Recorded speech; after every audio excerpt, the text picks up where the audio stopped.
आदर्श बदला। बैजू बावरा का जन्म गुजरात में हुआ था।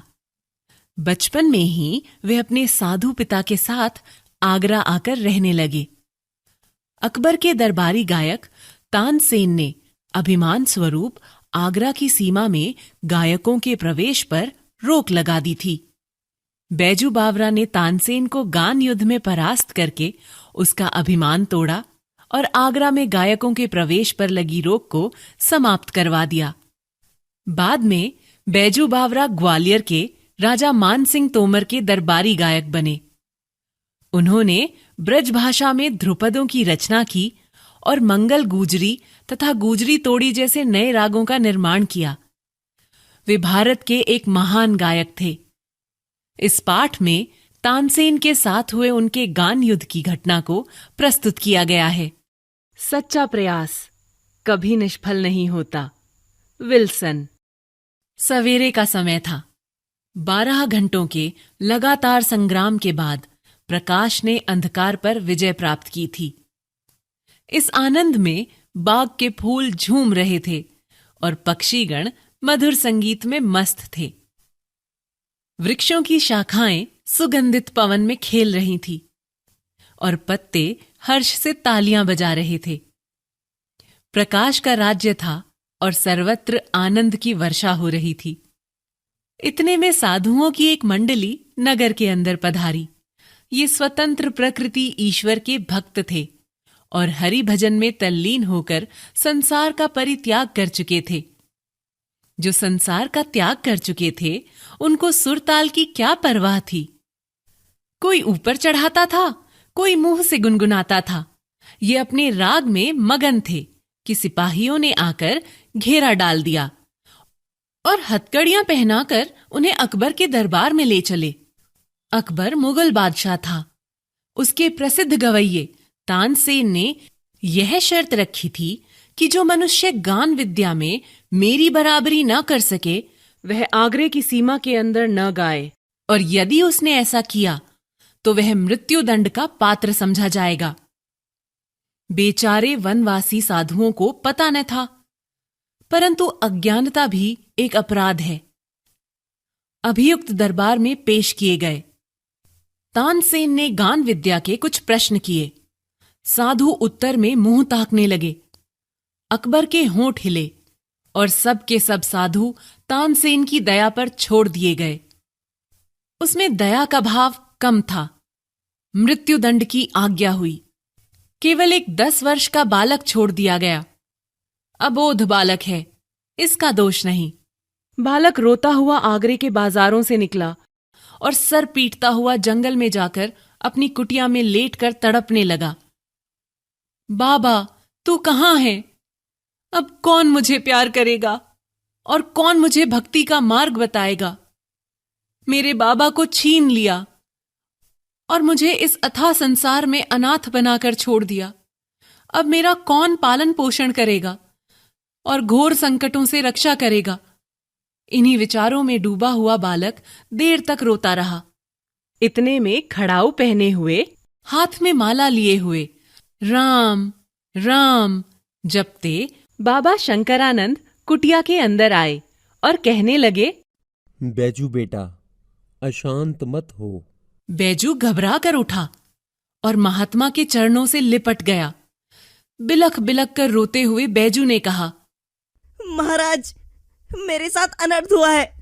मुझ पर वज्र गिरा है। शंकरानंद बोले, शांति शांति। बैजू रोते हुए बोला, महाराज, तानसेन ने मुझे तबाह कर दिया। शंकरानंद ने कहा, शांति शांति। बैजू ने चरणों से लिपट कर कहा, गुरुवर, शांति जा चुकी है। अब मुझे प्रतिहिंसा की इच्छा है, प्रतिकार की आकांक्षा है। शंकरानंद ने बैजू को उठाकर हृदय से लगाया और कहा, तुझे वह शस्त्र दूंगा जिससे तू अपने पिता की मृत्यु का बदला ले सके। बैजू उछल पड़ा और बोला, कहाँ है वह शस्त्र? शंकरानंद ने कहा, उसके लिए 10 वर्ष तपस्या करनी होगी। बैजू ने कहा, मैं इस समय गुस्से से पागल हो रहा हूं। 10 वर्ष क्या, मैं जीवन भर विपत्तियां उठाऊंगा, कष्ट सहूंगा, भक्ति करूंगा, तप करूंगा, परंतु वह शस्त्र अवश्य लूंगा जिससे प्रतिहिंसा की अग्नि शांत हो जाए। क्या 10 वर्ष के बाद वह मिल जाएगा? शंकरानंद ने कहा। हाँ। बैजू झुक गया। आप साक्षात ईश्वर हैं, आपका उपकार आज जन्म नहीं भूलूंगा। इस घटना को 12 वर्ष बीत गए। जगत में बहुत से परिवर्तन हो गए। कई बस्तियां उजड़ गई, वन बस गए, बूढ़े मर गए, नए लोग पैदा हो गए। जो तरुण थे उनके केश श्वेत हो गए। बैजू बावरा तरुण हो चुका था और गान विद्या में दिन पर दिन आगे बढ़ रहा था। उसके स्वर में जादू था और तान में एक आश्चर्यमयी मोहिनी आ गई थी। गाता था तो पत्थर तक पिघल जाते और पक्षी मुग्ध हो जाते थे। एक दिन शंकरानंद ने हंसकर कहा, मेरे पास जो कुछ था तुझे दे डाला। बैजू, तू पूर्ण गंधर्व हो गया है। अब मेरे पास और कुछ नहीं है। अब तुम्हें एक गुरु दक्षिणा देनी होगी। बैजू हाथ जोड़कर बोला, गुरुवर, आपका उपकार जन्म भर सिर से नहीं उतरेगा, आज्ञा करें। शंकरानंद बोले। प्रतिज्ञा करो। बैजू ने बिना सोचे विचारे कह दिया, प्रतिज्ञा करता हूं कि। शंकरानंद ने वाक्य को पूरा किया। इस राग विद्या से किसी को हानि नहीं पहुंचाऊंगा। बैजू का रक्त सूख गया, पैर लड़खड़ाने लगे। 12 वर्ष के परिश्रम पर पानी फिर गया। बदले के लिए छुरी हाथ में आई तो गुरु ने प्रतिज्ञा लेकर कुंद कर दी। बैजू ने होंठ काटे, दांत पीसे। वह खून का घूंट पीकर रह गया। एक सुंदर नवयुवक साधु आज आगरे के बाजारों में गाता हुआ जा रहा है। दुकानदारों और राहगीरों ने समझा कि मृत्यु इसके सर पर मंडरा रही है। उन्होंने सोचा कि उसे तानसेन की शर्त की सूचना दे दें, परंतु निकट पहुंचने से पूर्व ही मुग्ध होकर अपने आप को भूल गए। यह समाचार नगर में दावानल के समान फैल गया कि एक साधु आया है जो बाजारों में गा रहा है। सिपाहियों ने हथकड़ियां संभाल ली और पकड़ने के लिए साधु की ओर आए, परंतु पास आना था कि रंग पलट गया। साधु के मुखमंडल से तेज की रश्मियां फूट फूट कर निकल रही थी। वे आश्चर्य से उसके मुख की ओर देखने लगे, जहां सरस्वती का वास था और जहां से संगीत की मधुर ध्वनि की धारा बह रही थी। साधु मस्त था और सुनने वाले मस्त थे। गाते गाते साधु भी धीरे धीरे चलता जा रहा था और श्रोताओं का समुदाय भी पीछे पीछे जा रहा था। मुग्ध जन समुदाय चला गया, परंतु किसी को पता नहीं कि किधर जा रहे हैं। जब एकाएक गाना बंद हो गया, जादू का असर टूट गया। तब लोगों ने देखा कि तानसेन के महल के आगे खड़े हैं। उन्होंने दुख और पश्चाताप से हाथ मले। हाय रे, यह कहाँ गए? साधु अज्ञान से स्वयं मृत्यु के द्वार आ पहुंचा है। तानसेन बाहर निकला। अपार भीड़ देखकर वह विस्मित हुआ। फिर बात समझकर बैजू से बोला, हाँ, तुम्हारे सिर पर आज शायद मृत्यु सवार हो रही है। नवयुवक साधु मुस्कुराया। जी हाँ, मेरी आपके साथ गान विद्या पर चर्चा करने की अभिलाषा है। तानसेन ने बेपरवाही से उत्तर दिया। हाँ, अपनी इच्छा पूरी करो। तभी सिपाहियों को हथकड़ियों का ध्यान आया। वे आगे बढ़े और उन्होंने नवयुवक साधु के हाथों में पहना दी। भक्ति का तांता टूट गया। श्रद्धा के भाव पकड़े जाने के भय से उड़ गए और लोग इधर उधर भागने लगे। सिपाही कोड़े बरसाने लगे और लोगों के तितर बितर हो जाने के बाद नवयुवक साधु को दरबार की ओर ले चले। दरबार की ओर से शर्तें सुनाई गईं कि कल प्रातःकाल नगर के बाहर वन में तुम दोनों का गान युद्ध होगा। यदि तुम हार गए तो तुम्हें मृत्युदंड देने का तानसेन को पूर्ण अधिकार होगा, और यदि तुमने उसे पराजित किया तो उसका जीवन तुम्हारे हाथ में होगा। नवयुवक साधु ने शर्तें स्वीकार की और सिपाही उसे कारागार में ले गए। वह नवयुवक साधु बैजू बावरा ही था। रवि की पहली किरण ने आगरे की जनता को नगर के बाहर भागते देखा। साधु की प्रार्थना पर सर्वसाधारण को भी उसके जीवन और मृत्यु का कौतुक देखने की आज्ञा दी गई थी। साधु की विद्वत्ता की धाक दूर दूर तक फैल चुकी थी। जो कभी अकबर की भी सवारी देखने को घर से बाहर न निकले थे, जिन्होंने कभी बड़े बड़े त्योहारों पर भी बाहर आना पसंद न किया था, आज वे भी नई पगड़ियां घोट घोट कर बांध रहे थे। 10 बज गए। लोगों ने दृष्टि ऊपर उठाई। अकबर सिंहासन पर था, साथ ही नीचे तानसेन बैठा था और सामने फर्श पर नवयुवक बैजू बावरा बैठा था। अकबर ने घंटी बजाई और तानसेन ने कुछ प्रश्न संगीत विद्या के संबंध में बैजू बावरे से किए।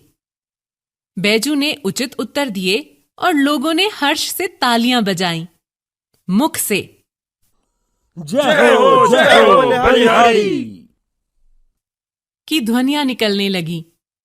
बैजू बावरा ने सितार हाथ में लिया और जब उसके तारों को हिलाया तो जनता ब्रह्मानंद में डूब गई और वृक्षों के पत्ते तक निश्चल हो गए। वायु रुक गई और सुनने वाले मंत्रमुग्ध होकर सिर हिलाने लगे। बैजू बावरा की उंगलियां सितार पर दौड़ रही थी। लोगों ने आश्चर्य से देखा कि हिरन छलांगे मारते हुए आए और बैजू बावरा के पास खड़े हो गए। बैजू बावरा तल्लीन होकर सितार बजाता रहा, बजाता रहा, बजाता रहा। हिरन मस्त थे। बैजू बावरा ने सितार हाथ से रख दिया और अपने कंठ से फूल मालाओं को उतारकर उन्हें पहना दिया। फूलों के स्पर्श से हिरणों को सुधि आई और वे चौकड़ी भरते हुए भागकर वृक्षों के पीछे छिप गए। बैजू ने कहा, तानसेन, फूल मालाओं को अब यहां फिर मंगवाइए, तब मैं आपको संगीत विद्या में पूर्ण मानूं। तानसेन सितार हाथ में लेकर अपनी पूर्ण प्रवीणता के साथ बजाने लगा। ऐसा अच्छा सितार उसने अपने जीवन में कभी नहीं बजाया था। सितार के साथ वह स्वयं सितार बन गया और पसीना पसीना हो गया। बजाते बजाते बहुत समय बीत गया। उसकी उंगलियां दुखने लगीं। बहुत चेष्टा करने पर भी जब कोई हिरन नहीं आया, तब तानसेन की आंखों के आगे मृत्यु नाचने लगी। वह पसीना पसीना हो गया और लज्जा से उसका मुखमंडल तमतमा उठा। वह खिसियाना होकर बोला, वे हिरन तो अकस्मात इधर आ निकले थे। राग का प्रभाव थोड़े ही था। साहस है तो अब दोबारा बुलाओ। बैजू बावरा मुस्कुराया और धीरे से बोला, बहुत अच्छा। यह कहकर उसने फिर सितार पकड़ लिया। एक बार फिर संगीत लहरी वायुमंडल में लहराने लगी और फिर सुनने वाले संगीत सागर की तरंगों में डूबने लगे। बैजू बावरे के पास फिर वे ही हिरण आए, जिनकी ग्रीवाओं में फूल मालाएं पड़ी हुई थी और जो राग की सुरीली ध्वनि के आकर्षण से आ गए थे। बैजू बावरा ने मालाएं उतार ली और हिरन कूदते हुए लोप हो गए। अकबर का तानसेन के साथ अगाध प्रेम था। जब उसकी मृत्यु निकट देखी तो कंठ भर आया, लेकिन क्या करता। तानसेन शर्त जो हार गया था। वह विवश होकर उठा और संक्षेप में निर्णय सुनाया गया। बैजू बावरा की विजय और तानसेन की पराजय। तानसेन कांपता हुआ आगे बढ़ा। वह जिसने स्वयं किसी को मृत्यु के घाट उतारते हुए दया नहीं की थी, उस समय दया के लिए प्रार्थना करने लगा। बैजू बावरा ने कहा। जहां पना, मुझे प्राण लेने की इच्छा नहीं है। आप इस निष्ठुर नियम को हटा दीजिए कि जो आगरे की सीमाओं के अंदर गाएगा, यदि तानसेन से हार जाए तो मरवा दिया जाएगा। अकबर ने अधीर होकर कहा। यह नियम अभी इसी क्षण से खत्म है। तानसेन बैजू बावरे के चरणों में गिर पड़ा और दीनता से कहने लगा। यह उपकार जीवन भर न भूलूंगा। बैजू बावरा ने उत्तर दिया। 12 वर्ष पहले की बात है। तुमने मेरे पिता के प्राण लिए थे। ये उसी का बदला है।